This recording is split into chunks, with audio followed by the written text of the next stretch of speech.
اس سے قبل ایک واقعہ ہوا تھا ماہرہ ذوالفقار کا۔ ماہرہ ذوالفقار لندن سے LLM کرنے کے بعد پاکستان آئی تھی۔ وہ پاکستان میں جج بننا چاہتی تھی، وکیل بننا چاہتی تھی۔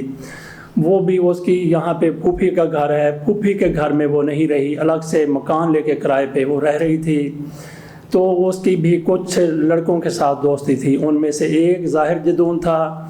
ظاہر جدون نے بہرحال اس کو قتل کر دیا، انتہائی سفاکی سے قتل کیا، اس کا ساتھی بھی اس کے ساتھ ملوث تھا۔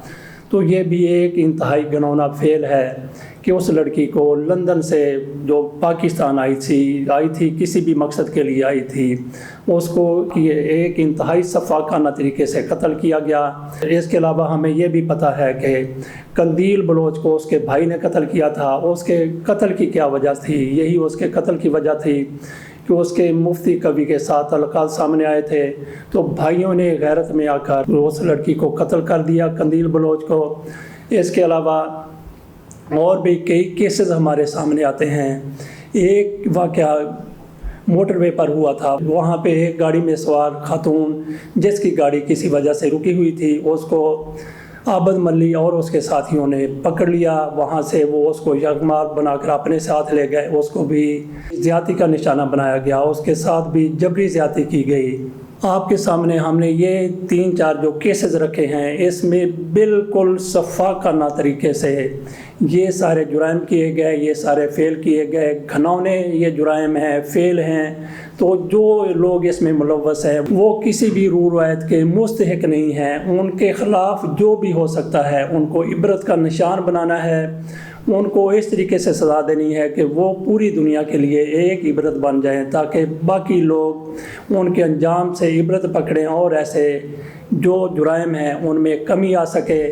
ہمارے سامنے ایک حریم شاہ کا بھی معاملہ ہے، وہ بھی کبھی اس کے ساتھ ہوتی ہے، کبھی اس کے ساتھ ہوتی ہے۔ بہرحال کل کلاں اس کے والدین کو بھی یہ بدخبری مل سکتی ہے کہ ان کی بیٹی کو قتل کر دیا گیا ہے۔ اسی طرح سے اور بھی بہت سے معاملات ہمارے سامنے آ سکتے ہیں۔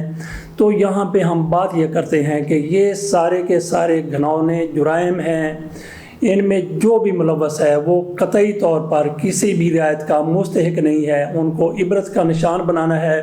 لیکن ہماری ویڈیو بنانے کا ایک مقصد یہ بھی ہے کہ جن کیسز کی ہم نے بات کی ہے، ایک اس واقعہ میں ہمیں والدین کا قصور بھی نظر آتا ہے۔ آخر والدین نے اپنے بچوں کو، اپنی بیٹیوں کو اتنی ڈھیل کیسے دے دی کہ وہ کرائے کے الگ مکان میں رہ رہی ہیں، اور جس طریقے سے کسی اجنبی کے ساتھ آپ گداگری کے لیے ایک عورت کو بھیج دیتے ہیں اور اس کا ریپ ہو جاتا ہے۔ اس کے علاوہ بھی باقی جو بھی مقدمات ہمارے سامنے آئے ہیں، لندن سے ایک لڑکی پاکستان آ جاتی ہے، تو والدین نے کیا ایسی تربیت کی ہے۔ اور جو سب سے زیادہ آج کل کیس بنا ہوا ہے وہ نور مقدم کا معاملہ ہے، وہ پوری دنیا کے سامنے ہے۔ نور مقدم کے والدین سے پوچھنا چاہیے کہ ان کی بیٹی 3 سال سے گھر میں کبھی آتی تھی، کبھی گھر سے چلی جاتی تھی، انہوں نے اس کی نگرانی کیوں نہیں کی؟ بہرحال ہم آزادی کی بات ضرور کرتے ہیں، آزادی ایک حد تک ہونی چاہیے بچوں کو، لیکن والدین کو اپنا کردار ادا کرنا ہے۔ اگر والدین اپنا کردار ادا نہیں کریں گے تو پھر یہی کچھ ہو سکتا ہے۔ جن کیسز کی، جن معاملات کی ہم نے بات کی ہے، جو کچھ اس میں ہوا، والدین کے ساتھ ساتھ معاشرے کو بھی اپنا کردار ادا کرنا ہے۔ بہرحال اس میں معاشرہ اتنا ملوث نہیں ہے، نہ ہی معاشرے کا اتنا قصور ہے۔ سارے کے سارا اگر کوئی قصور اس میں نکلتا ہے تو والدین کی تربیت کا فقدان ہے۔ والدین کو جو یہ سارا کچھ بھگت رہے ہیں وہ بھی، اور جو والدین بچے ہوئے ہیں ان کو اپنے بچوں پر، بیٹیوں پر، بیٹوں پر کڑی نظر رکھنے کی ضرورت ہے۔ آپ کے سامنے ایک وہ معاملہ بھی آیا تھا عثمان مرزا کا، اس نے بھی جو کچھ کیا تھا وہ بھی انتہائی گھناؤنا جرم تھا۔ لیکن اس سے پہلے ہم نے یہ بھی سوچنا ہے کہ اس معاملے میں جو لڑکا اور لڑکی تھی، ان کے والدین نے کیسے ان کو اجازت دے دی کہ وہ الگ سے جا کے کہیں بھی چلے جائیں۔ وہ لڑکی کا بھی قصور تھا، لڑکے کا بھی قصور تھا، اس میں بھی والدین کو قطعی طور پہ بے قصور قرار نہیں دیا جا سکتا۔ اس کے ساتھ ہی ہم اجازت چاہیں گے۔ اللہ حافظ۔